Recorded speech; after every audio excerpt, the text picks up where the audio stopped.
Hi friends, கடலை சட்னி எப்படி பண்ணுறதுன்னு பார்க்கலாம். அதுக்கு கொஞ்சம் கடலையை சேர்த்துருக்கேன். ஆல்ரெடி இது வறுத்த கடலை தான், நம்ம லைட்டாக வறுத்து எடுத்துக்கலாம்.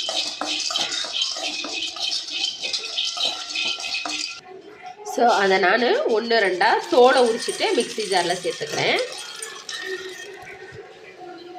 அடுத்து அதே கடாயில் கொஞ்சமாக எண்ணெய் சேர்த்துருக்கேன். எண்ணெய் சூடானதும் நம்ம உளுந்து சேர்த்துக்கலாம். உளுந்து நிறம் மாறினதும் பூண்டு, சின்ன வெங்காயம், ஒரு வரமிளகாய், அடுத்து இது கூட ஒரு வெங்காயம், ஒரு தக்காளி. யூஸ்வலாக இது கூட புளி சேர்த்து அரைப்பாங்க. புளிக்கு பதிலாக நான் புளிப்புக்கு தக்காளி சேர்த்துக்கிறேன். ஸோ இது டேஸ்ட்டு செம்மையாக இருக்கும். கலர் நல்லா சேஞ்ச் ஆகி வரட்டும், மசியட்டும்.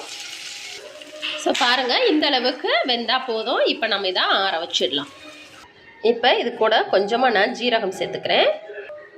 ஸோ நம்ம வதக்கி வச்சுருந்தது ஆறிடுச்சு, அதையும் சேர்த்தாச்சு.